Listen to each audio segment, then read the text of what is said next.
The supreme leader of North Korea sat in his private study, absently flipping through a confiscated Western magazine. His eyes kept returning to a glossy advertisement that seemed to mock him personally. A perfectly photographed Big Mac, its sesame seed bun gleaming under studio lights, lettuce crisp and fresh, cheese melting just so over the perfectly grilled patties. Kim Jong-un's stomach growled traitorously. 20 years had passed since he'd last tasted McDonald's, back during his school days in Switzerland. He'd sworn off Western decadence upon returning home, maintaining the facade expected of North Korea's leader. But lately, the dreams had started.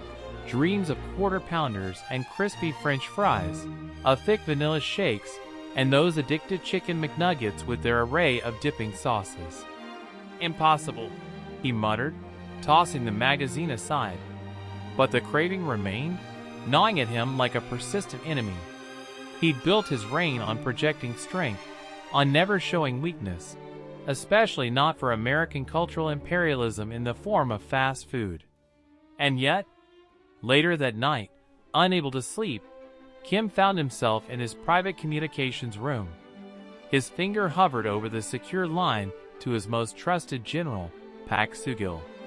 The man had been his father's confidant, and now served as his own right hand. If anyone could arrange what he was contemplating without word getting out, it would be Pak. "Supreme Leader?" Pak's voice came through, thick with sleep but instantly alert. "Is everything all right?" Kim cleared his throat. "General Pak, I require your assistance with a matter of national security." He paused, considering his words carefully. "How quickly can you arrange a covert trip to Beijing?" There was a moment of silence on the line. "Beijing, Supreme Leader? Is this regarding the nuclear program discussions?" "No," Kim replied, feeling a bead of sweat roll down his neck. "This is something far more personal, and if word of it ever leaves this channel, the consequences will be most severe. Of course, Supreme Leader. Your secrets are safe with me." Pak's voice remained steady, professional, though Kim could detect a note of curiosity. "I need to visit." Kim lowered his voice to barely above a whisper, as if the walls themselves might judge him. "A McDonald's." The silence that followed was so profound that Kim wondered if the connection had been lost. Then came a small cough. "I see, Supreme Leader. And this must be done with the utmost secrecy?" "Absolute secrecy," Kim confirmed. "No one can know. Not the Chinese government, not our own people, not even my sister. As far as anyone is concerned, I will be conducting a private inspection of our northern military installations. It will be complicated, Supreme Leader, but not impossible. Give me 48 hours to make the arrangements." As Kim replaced the secure phone, he felt a mixture of shame and excitement churning in his stomach. This was madness, of course. The supreme leader of North Korea sneaking into China like a thief in the night, all for a hamburger? But then he remembered the taste of those fries, the special sauce, the perfectly crafted combinations that had earned those cursed golden arches their billions. In his dreams that night, Ronald McDonald danced through the streets of Pyongyang, leading a parade of Happy Meals and McFlurries. Kim Jong-un tossed and turned, his subconscious taunting him with visions of forbidden fast food delights. In less than 2 days, he would risk everything for a taste of his secret passion, but first, he had to survive 48 hours of anticipation, maintaining his stern facade, while his thoughts drifted constantly to that perfect Big Mac from the magazine. Little did he know, this was only the beginning of what would become the most bizarre and dangerous McDonald's visit in history. General Pak had outdone himself. The black SUV convoy looked exactly like a typical Chinese government security detail, complete with forged diplomatic plates, and a team of North Korean special forces disguised as Chinese security personnel. Kim Jong-un himself was almost unrecognizable in his businessman suit, lacking his signature haircut, and sporting glasses that made him look like just another Asian executive. Remember, Supreme Leader, Pak whispered as they approached the Chinese border crossing. Your name is Chen Wei, a telecommunications executive from Guangzhou. Speak only in Mandarin, and let me do most of the talking. Kim nodded, his heart pounding. He'd practiced the accent for hours, though he hoped he wouldn't need to use it much. The weight of the fake Chinese passport felt heavy in his jacket pocket. If anyone discovered his true identity, it would create an international incident of unprecedented proportions. The border crossing went smoother than expected, a testament to Pak's meticulous planning and the substantial bribes that had been quietly distributed. Soon they were cruising down the highway toward Beijing, Kim's excitement growing with each kilometer. Supreme Leader, Pak said, checking his tablet, we've identified a McDonald's in the business district that should be suitable. It's busy enough that we won't draw attention, but not so crowded that security will be compromised. We have teams already in place, disguised as customers and staff. Kim barely heard him. His mind focused on the menu he'd memorized from leaked photos on the internet. Big Mac, Quarter Pounder, McChicken, Filet-O-Fish. The possibilities seemed endless. He'd waited 20 years for this moment. Everything had to be perfect. As they entered Beijing's bustling streets, Kim pressed his face against the tinted window like a child, watching the city lights flash by. Then he saw it, the golden arches rising above the surrounding buildings, glowing like a beacon in the night. His mouth went dry. Stop the car, he commanded suddenly. Pak looked alarmed. Supreme Leader? I need a moment. Kim closed his eyes, trying to steady his breathing. What if it's not as good as I remember? What if I built this up in my mind for 20 years only to be disappointed? The general's expression softened slightly. Supreme Leader, with all due respect, we've come too far to turn back now. Besides, we have teams in place. Backing out would actually create more security risks than proceeding. Kim straightened his tie and adjusted his glasses. You're right, of course. Forward. The convoy pulled into the McDonald's parking lot at exactly 9:47 p.m. Through the windows, Kim could see the familiar interior lighting, the red and yellow color scheme that had haunted his dreams. The restaurant wasn't empty, but it wasn't crowded either, perfect for their purposes. Teams 1 and 2 sweep the interior, Pak murmured into his concealed microphone. Team 3, maintain perimeter. Team 4, prepare for Supreme Leader's entrance. Kim watched as several of his disguised security personnel entered the restaurant, posing as customers while conducting their final checks. His palms were sweating now, and he could feel his heart racing. This was really happening. Supreme Leader, Pak said after receiving the all-clear, the restaurant is secure.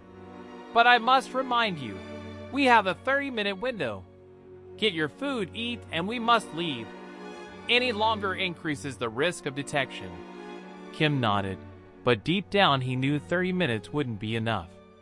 Not when he had 20 years of cravings to satisfy. Not when he still couldn't decide between a Big Mac and McNuggets. As he stepped out of the SUV, the familiar smell of McDonald's hit him. That unique blend of grilled beef, fries, and industrial-strength cleaning products. His knees actually wobbled slightly. Steady, Supreme Leader, Pak whispered, supporting his elbow.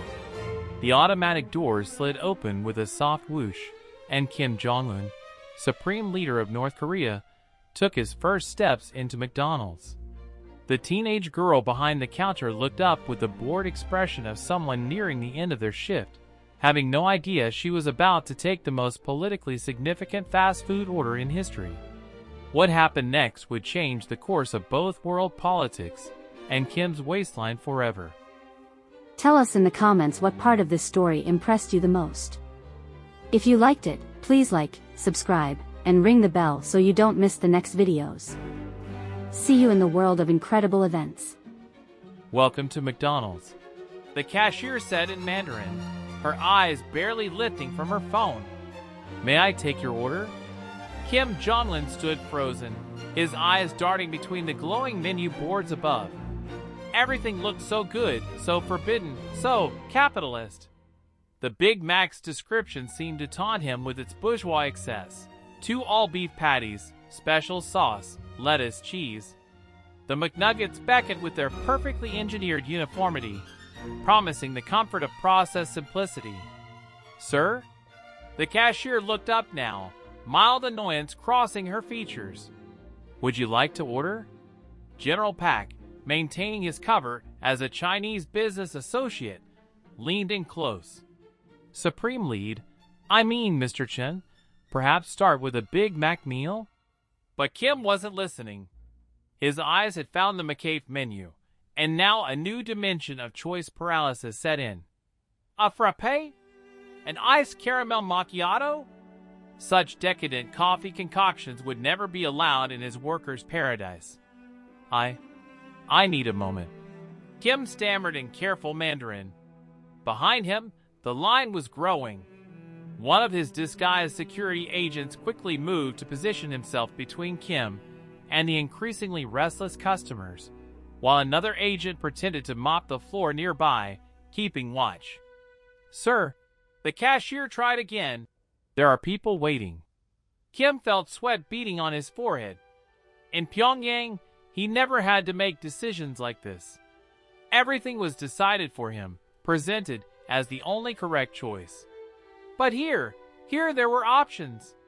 So many options. "Perhaps," he began, "I could have no wait." His eyes caught sight of a promotional poster for a limited-time spicy chicken sandwich. Actually, General Pak checked his watch, trying to mask his growing anxiety. "Mr. Chen, might I remind you of our business meeting in 20 minutes? 15 minutes had already passed, and Kim hadn't even ordered. In the parking lot, his security teams were reporting increased activity on their radios. A group of teenagers had parked nearby and were taking selfies with the restaurant in the background. Any one of those photos could accidentally capture their supreme leader standing dumbfounded before a McDonald's menu. Yes, Kim muttered. "I'll have." He paused again, his eyes now locked on the dessert menu. McFlurry? Apple pie? The choices were overwhelming him. The cashier's expression had moved from annoyance to concern. Something about this indecisive customer seemed odd. The way the men around him stood, the subtle earpieces they wore, the way they kept scanning the restaurant. Just then, a small child in line behind Kim pointed at him and said loudly in Mandarin, "Mama, that man looks like the funny leader from TV." The temperature in the restaurant seemed to drop 10 degrees. General Pak's hand instinctively moved toward his concealed weapon. Two security agents suddenly became very interested in the condiment station nearby. Kim felt his carefully constructed facade cracking. He had two choices: flee now and live forever with the regret of his unfulfilled McDonald's fantasy, or stand his ground and finally place an order, risking international exposure for the sake of fast food. The cashier was squinting at him now, her phone forgotten as she tried to place where she'd seen his face before. The child's mother was shushing her daughter, but also taking a closer look at the strangely familiar man in front of her. In that moment of crisis, something inside Kim Jong-un snapped. 20 years of suppressed fast food desire burst forth like a dam breaking. He stepped forward, placed both hands on the counter, and with the same authoritative voice he used to command his military, declared, "I will have everything." General Pak's eyes widened in horror. "Everything?" "Everything," Kim repeated firmly. "One of each item on the menu. And all the sauces." The cashier blinked. "Sir, that would be..." "Price is no concern," Kim interrupted, pulling out a thick stack of Chinese yuan. "And I want it all fresh. No items that have been sitting under heat lamps." The kitchen staff, hearing this unprecedented order, stopped what they were doing. The manager emerged from her office. The other customers fell silent, watching this strange drama unfold. As the cashier began inputting the order, surely the largest single McDonald's order in Beijing history, Kim felt a weight lift from his shoulders. No more choosing. No more decision paralysis. He would try it all, every item that had been denied to him these 20 years. General Pak was already radioing for backup. They would need more vehicles to transport all this food. The 30-minute window was now thoroughly shattered. And somewhere in the kitchen, the grill staff was about to face the greatest challenge of their McDonald's careers. What no one in the restaurant realized was that this order was about to set in motion a chain of events that would reverberate through the highest levels of international diplomacy. The McDonald's kitchen had never seen anything like it. Every fryer was bubbling at maximum capacity. All grills were covered with patties, and the entire staff had been called to battle stations. The manager, Mrs. Liu, had even called in 3 employees from their day off. "Emergency at store number 247, was all her text said. When they arrived to find every single menu item being prepared simultaneously, they understood. Meanwhile, General Pak had transformed their simple extraction plan into a full-scale logistics operation. 2 additional SUVs were summoned to handle the massive amount of food. His security teams were now posing as corporate satisfaction surveyors to explain their prolonged presence in the restaurant. Kim Jong-un sat in a corner booth, watching the spectacle unfold with the giddy excitement of a child on Christmas morning. The first wave of his order had already arrived, for trays laden with various burgers, each one photographed carefully with his secure phone before being sampled. "Supreme Leader," Pak whispered urgently, "you've been recognized at least 3 times now. We've managed to convince people they're mistaken, but our window of deniability is closing." Kim barely heard him, too engrossed in comparing the texture of a quarter pounder with that of a Big Mac. "Pak," he said between bites, "have you ever noticed how the sesame seeds are distributed on these buns? Such precision. We should study this technology." In the kitchen, the staff was starting to gossip. The strange customer's appetite was remarkable, but there was something else about him. The way his companions hovered nearby, the suspicious men who kept walking perimeter patterns around the restaurant, the black SUVs with tinted windows continuously circling the block. "That's the 7th McCafe drink he's tried," one worker whispered to another. "And did you see how he spent 5 minutes analyzing the McFlurry machine?" The pile of empty wrappers and containers on Kim's table grew steadily larger. He had developed a systematic approach: first burgers, then chicken items, followed by fish, with regular palate-cleansing interludes of fries and soft drinks. Each item was meticulously photographed and rated in a small notebook he'd produced from his jacket. General Pak's anxiety was reaching critical levels. The 30-minute window had stretched to 2 hours. Local police had driven by twice, obviously curious about the unusual activity. And now a teenage customer was openly live-streaming, narrating theories about the mysterious man eating his way through the entire McDonald's menu.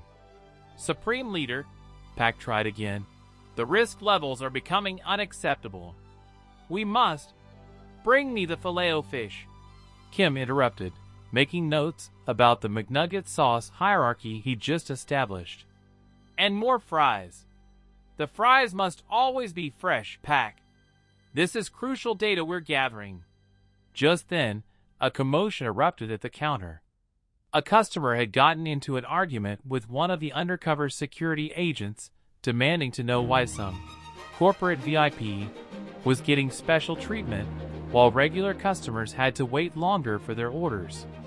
The agent, trained in handling nuclear threats, but not customer service disputes, was clearly out of his depth. The situation escalated further when a food delivery driver recognized the distinctive silhouette of the Supreme Leader from propaganda posters. He was quickly intercepted by security and offered a substantial bribe for his silence, but not before he'd sent a text to his cousin who worked at the Chinese state media. In the kitchen, Mrs. Liu was facing a crisis of her own. They were running out of everything: beef patties, chicken nuggets, fries, sauce packets. She'd already sent emergency supply requests to 3 other McDonald's locations in the area. The supply chain disruption would be felt across Beijing's fast food ecosystem for days. Kim remained oblivious to the growing chaos, lost in his own world of fast food bliss. He was currently conducting an experimental fusion of Eastern and Western cuisines by dipping fries into a vanilla shake, a combination that he declared would revolutionize the culinary arts. But even as he reached for another burger, a series of urgent text messages began lighting up phones throughout the restaurant. Social media was buzzing with rumors. News vans were being dispatched. And somewhere in a government office, a very confused Chinese official was trying to verify reports that Kim Jong-un was conducting an unauthorized taste test marathon at a Beijing McDonald's. The night was far from over, and the biggest challenges were yet to come.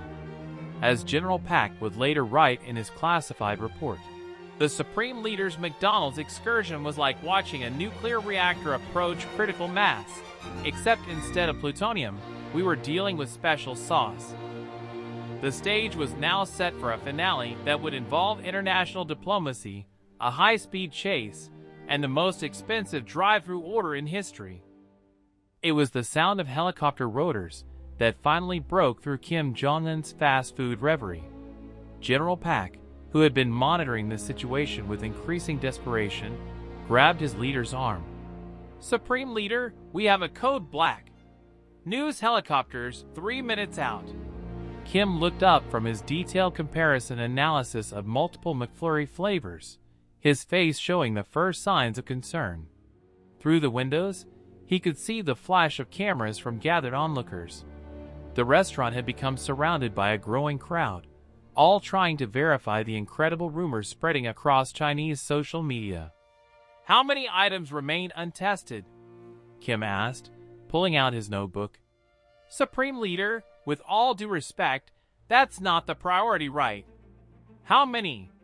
Pak glanced at the systematic charts Kim had been creating. "You've sampled 90% of the menu, but the apple pies and 3 specialty beverages are still." "Then we take them with us," Kim declared, standing up with surprising agility for someone who had just consumed enough fast food to feed a small military unit. "Pak, implement emergency protocol McDonald." The general blinked. "Supreme Leader, there is no emergency protocol McDonald." "There is now," Kim said, his authoritative tone returning. "All units, prepare for immediate extraction. And someone box up those apple pies." What happened next would later be described by witnesses as the most organized chaos ever seen in a McDonald's. Kim's security teams moved with military precision, creating diversions at every entrance. 2 agents dressed as food delivery workers rolled out enormous bags of orders. Another team deployed smoke bombs that smelled mysteriously like burger grease. In the kitchen, Mrs. Liu received a stack of Chinese yuan that would cover a year's worth of revenue, along with a handwritten note that read, "Your fries are superior to our missile technology. KJU." But just as the extraction began, a new complication arose. The teenage live streamer, who had been documenting the strange events all evening, suddenly went viral. Within seconds, #KimJongMcDonald was trending across Asia. Chinese security services were mobilizing. And somewhere in Pyongyang, Kim's sister was watching the chaos unfold on a forbidden social media feed, her expression unreadable. "3-point escape," Pak commanded into his radio. "Teams 1 and 2, deploy the doubles." On cue, 3 different men of similar build to Kim, all wearing the same businessman disguise, exited the restaurant in different directions. As the gathering crowd and press tried to follow all 3, the real Kim was escorted through the kitchen, out the back, and into a waiting food delivery vehicle painted with the logo of a local service. "Supreme Leader, please put this on," Pak said, handing Kim a delivery driver's uniform. Kim looked at the polyester outfit with disdain. "I am the supreme leader of who is currently clutching a bag of McDonald's apple pies while being hunted by every news organization and intelligence service in Asia," Pak finished. "Please, Supreme Leader." The uniform. As their escape vehicle navigated Beijing's back alleys, Kim found himself in the strange position of being disguised as a delivery driver while actually delivering McDonald's to himself. He took advantage of the drive to finally sample the apple pies, making detailed notes about their optimal temperature range and structural integrity. The Chinese government, realizing the diplomatic nightmare of having to either acknowledge or deny Kim's presence, chose to suddenly report technical difficulties with all traffic cameras in the city. Several senior officials would later be rewarded with mysterious gifts of premium hamburgers. Back in North Korea, Kim's propaganda ministry worked overnight to release a statement claiming the Supreme Leader had been conducting a vital inspection of military facilities near the Chinese border. Any resemblance to social media images of a man gorging himself at McDonald's was purely coincidental, and probably the work of Western agitators. 3 days later, in his private study, Kim reviewed his notebook of McDonald's observations. 73 pages of detailed notes, diagrams, and flavor profiles. A complete analysis of their operational efficiency. And most importantly, the secret to their fries, which he had finally discovered after careful study. They double-fried them. General Pak entered with the final report. "Supreme Leader, we've contained most of the evidence. Though there is one problem." He hesitated. "Your sister has been making unusual requests for construction permits in Pyongyang. Something about golden arches." Kim closed his notebook and smiled. Perhaps it was time for North Korea to conduct some cultural research of its own. After all, he thought, taking one last bite of a smuggled apple pie, even supreme leaders need a happy meal now and then. As for the Beijing McDonald's, it became famous for its Supreme Leader set, a secret menu item consisting of one of everything, served only to customers who could finish it all in one sitting. So far, no one has managed to match Kim Jong-un's legendary feat. And somewhere in a classified North Korean facility, a team of scientists is still trying to reverse engineer the special sauce under the project name, Operation Big Mac. Tell us in the comments what part of this story impressed you the most. If you liked it, please like, subscribe, and ring the bell so you don't miss the next videos. See you in the world of incredible events.